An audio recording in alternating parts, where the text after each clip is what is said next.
it's Archangel here, bringing you another Modern Warfare 3 commentary.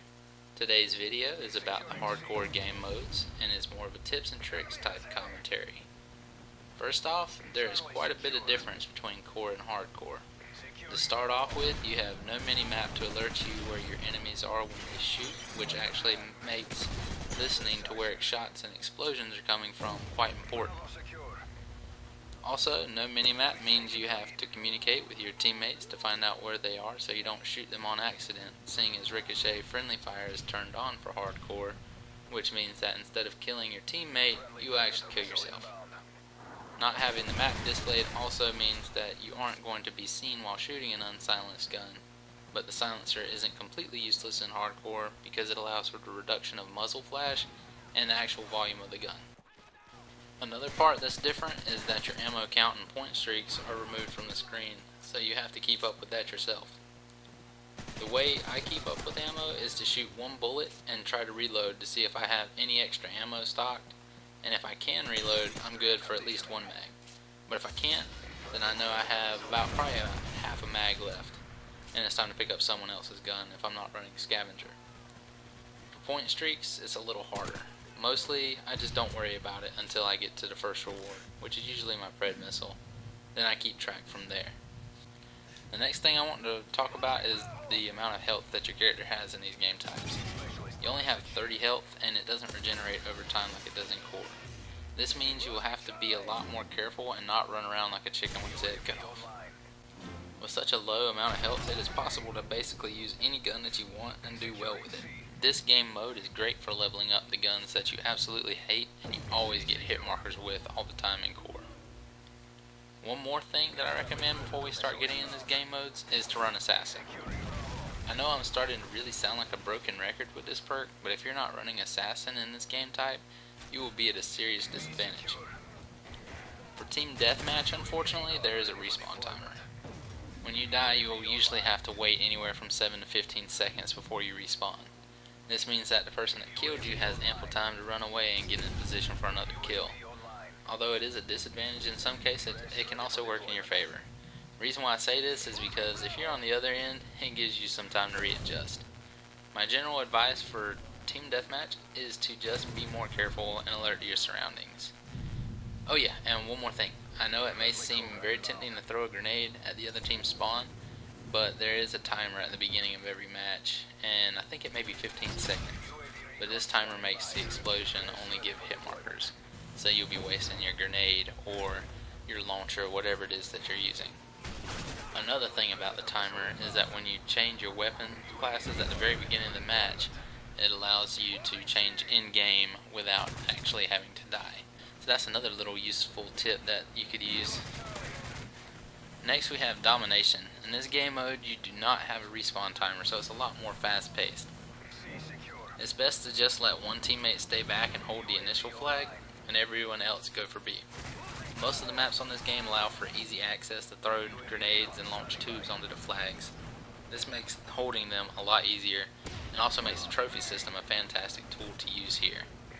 This game mode can also be a very good place to advance your recon perk to its pro version, because explosives are very useful.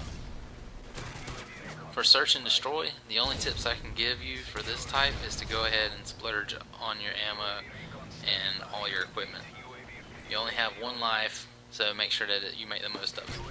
Which that can go for real life too, but we're talking about video games right now. Anyway, make sure you use your flashbangs, grenades, anything that will replenish at the beginning of the next round. Also, due to the fact that you have one life, make sure you're extra careful. Listen for the reloads and the bushes rustling to get an idea where your enemies are. Also, if you're going to rig the bomb site with an explosive, make sure to hide it very well, such as throwing C4 on a ceiling or high above the wall but still within the blast radius of somebody that's planting the bomb. The perks that I would recommend for this specific game type would be Dead Silence, Sleight of Hand, and either Blast Shield or Hardline if you're running the support strike package with flow kills like the UAV and Best's only tactic. I'm not gonna lie, I have no experience with Headquarters or Demolition in this game, mainly because I really hate those two games. Some general perks that I would use for hardcore include sleight of hand, scavenger, or blind eye for your first perk. Mainly because sleight of hand, it will be a lot more useful if you're using guns such as the FAT or the MP7 with a little bit slower reload time. That way you can get back into the action without having to worry about running out of bullets so much. Scavenger, unless you're going for high kill streaks and you tend to live for a long time during the game, I wouldn't really use this one as the first perk. And blind eye is for the people that just want to stay off the radar completely with dead silence and assassin and a silencer, which is I love that class, but I like reloading fast, so I have to suffer through being a predator magnet. For the second perk, I always use assassin, except in search. The reason why is staying off the radar in this game is very, very important.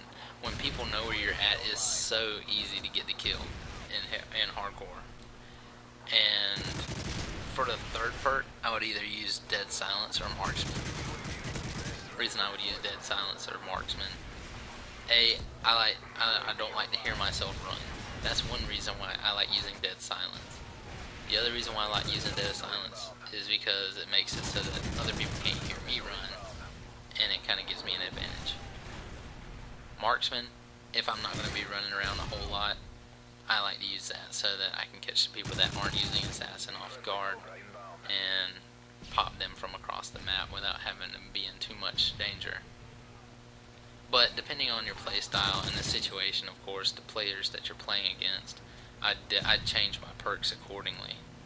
Kill streaks tend not to get as many kills as they do in core, but if you run into a team that isn't running blind eye on an air superiority map, then you can do a lot of damage for the types that have no respawn timer. For assault, I would recommend the lower streaks like UAV, care package, and predator missile. The reason why is if you can keep a UAV in the air for a large duration of the game, then you have a much greater advantage over the other team. Reason A, you can see where the people are without assassin, and reason B is you can see the people when they're shooting their gun, which neither advantage would be available to the other team unless they had the UAV. Care package makes sense because it'll drop a large kill streak every once in a while, but it can also drop UAVs as well, which help the whole team. The Pred missile is okay to use because you usually get around 1 or 2 piece with it, and having basically a larger lethal blast radius due to the reduced health really helps and makes it that much more lethal. With support, you can basically run whatever you want to. I would suggest either the UAV and vests combo or the vests, recon drone, and advanced UAV. The latter part of that combo allows for essentially a blackbird. You hold your recon drone until you get your advanced UAV, and then activate your advanced UAV, then activate your recon drone. That way it's sweeping the map, but it's also showing which direction they're showing. And whenever you tag somebody, it shows them in real time. So that way you can show which direction they're pointing in real time. That way you have a large advantage over the other team. And this is extremely helpful in hardcore. And if you're going to use a specialist package, I would suggest avoiding the recon perk due to the lack of a minimap. Other than that, the only advice I can give for that setup would be to place them to fit your playstyle. So, in all, when it comes down to it, the faster, more action-based games are kill confirmed and domination, and the slower games are team deathmatch and search. But the biggest piece of advice that I can't stress enough is to just slow down in team deathmatch and search, and if you want to rack up quite a few kills in the other objective games, make sure that you play the objective. Defend it as much as you can and go on the offense when you feel you have the right moment to do so. Alright guys, as I'm running out of time here, I'd like to go ahead and ask y'all to make sure you hit that like button if you liked the video. If you didn't, make sure you leave a comment below telling me what you didn't like about it. That way, I can get as much feedback as possible so I can make better videos for you guys. If you haven't already, make sure to hit that subscribe button above. That way you can see whatever I post. This has been Archangel, signing out.